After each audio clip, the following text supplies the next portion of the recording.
What's up guys, welcome back to another video, and today we're talking about all the ways the Galaxy S23 Ultra destroys the iPhone 15 Pro Max. Both of these phones are the latest flagships from Samsung and Apple and cost a lot of money and bring you all of the best technology that they have to offer. But when it comes to the Galaxy, it just delivers more for the money. So today we're going to talk about all of the things that the S23 Ultra does better or has that the iPhone 15 Pro Max does not. So let's get into it and start with the brand new feature that came to the iPhone 15s, and that is the action button. So instead of the mute switch, we now have an action button on the iPhone which can take a certain action. Now this is pretty cool. This is definitely more useful than just having a mute switch, but I'm going to show you why the action button on the Galaxy phone is better than what we get on the iPhone 15, because the action button on the Galaxy not only has it been around for many years, but it can take multiple actions. So on the iPhone, you can only run one of these settings. So whatever you set it to, let's say the flashlight,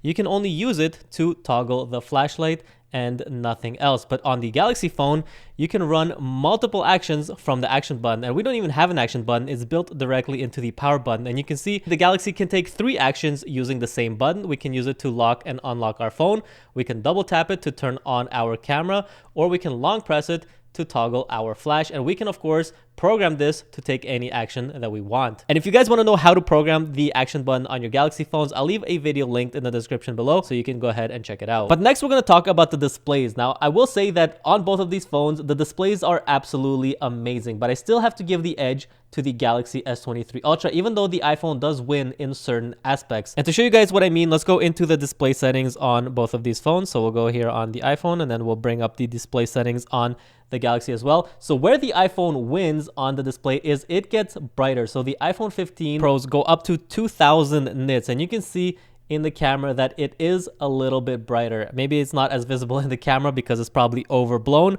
but I can definitely tell you that it is brighter on paper and in real life experience. So it does get a little bit brighter. But when it comes to the actual quality of the display, the Samsung S23 Ultra is just a little bit better because it has a higher pixel per inch density than the iPhone. So the PPI on the Galaxy is 501 pixels per square inch, whereas on the iPhone you get a 460 PPI. So the resolution is just a little bit better on the Galaxy, and overall the Galaxy just gives you more control over the display. So you can see if we go down to screen resolution, this phone actually allows you to downscale your display from 1440p to 1080p. Not a lot of phones offer this feature to actually downscale your display, because if you maybe don't care about the sharpness as much as you care about battery life, you can set this to 1080p full HD to bring down the resolution a little bit and save you on battery life. And on top of that, the Galaxy also allows you to control the screen mode. So if you maybe like more punchy, vibrant colors, you can set your display to vivid. But maybe if you're into photography and do editing on your phone,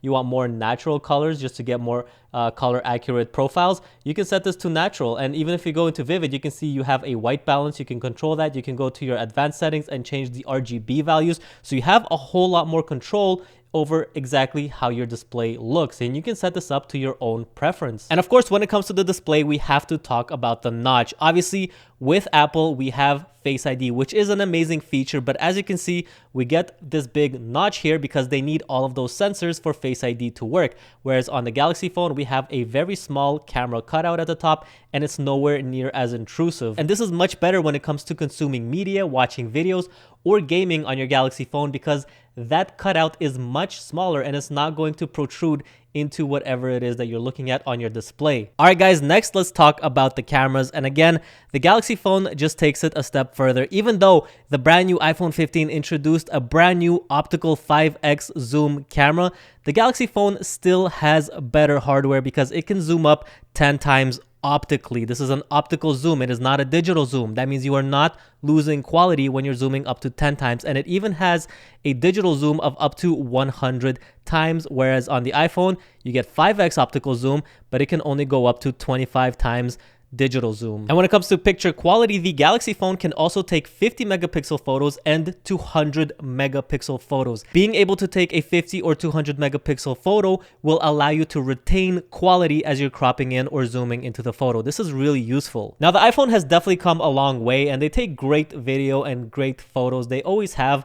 but to me, they're still missing that fun factor that you get with the S23 Ultra. For example, on the S23 Ultra, if you go to more, you have so many options. You have expert RAW, you have pro and pro video, you have portrait video, you have director's view, you have single take, you even have astrophotography. There's just so much that you can do with these cameras. Again, whether you use these features or not really doesn't matter. The point is they're there, and when you want to play around with your camera, there's so much cool stuff that you can do. All right, the next way the Galaxy S23 Ultra destroys the iPhone is with a feature that the iPhone doesn't even have, and that is the ultrasonic fingerprint scanner. So you can unlock your phone with a fingerprint. You cannot do that on the iPhone. You only have Face ID to unlock your phone, or you have to put your password. And in my opinion, the fingerprint is just a lot more flexible and convenient. You can pull your phone out of your pocket and use your thumb to unlock it, or if your phone is laying down like this, you can just use your index finger. You don't need to lift your phone up like you would with an iPhone to have to get your face in there to match the Face ID.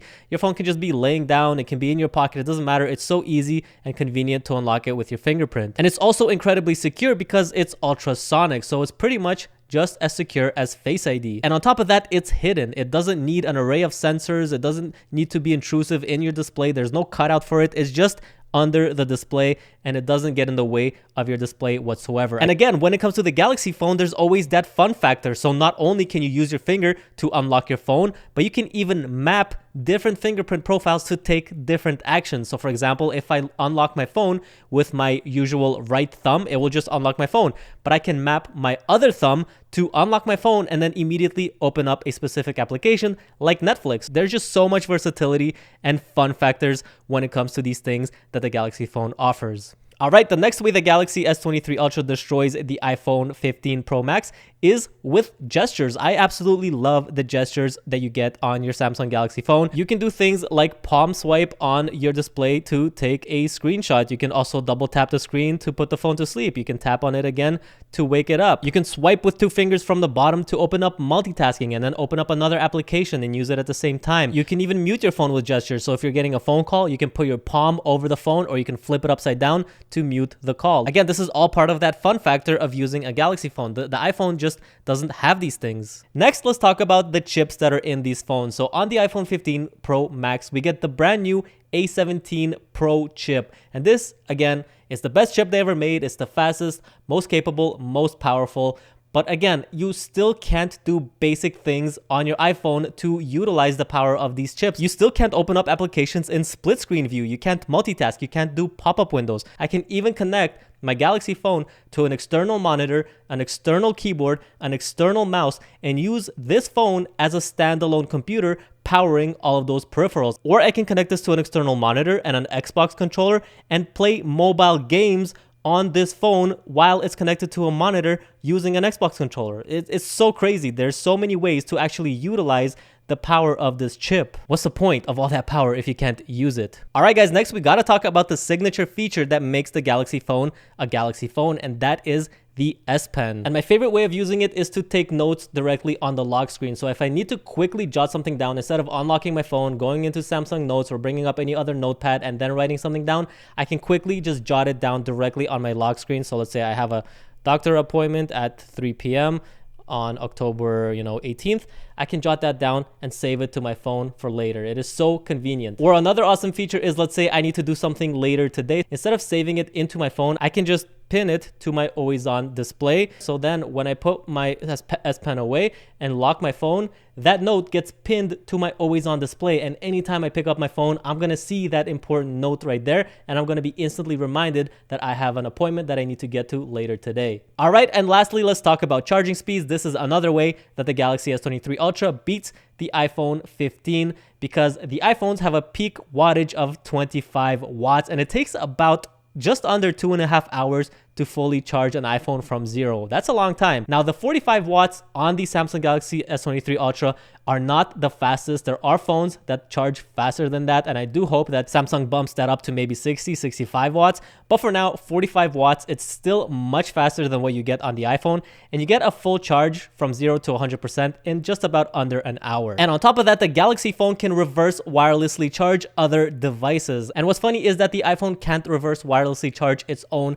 devices in its own ecosystem. So if you put your AirPods or your Apple Watch on the back of your iPhone, it won't charge. But if you put put them on the back of a Galaxy phone, the Galaxy phone loves everybody. It has no problems charging your iPhone devices. Heck, you can even put your iPhone on the back of a Galaxy device and the Galaxy phone will charge your iPhone. But there you go, guys. Those are all of the ways that the Galaxy S23 Ultra destroys the brand new iPhone 15 Pro Max. Let me know down in the comments below if you know any other ways that the Galaxy is better than the iPhone. I'd love to have a conversation about it.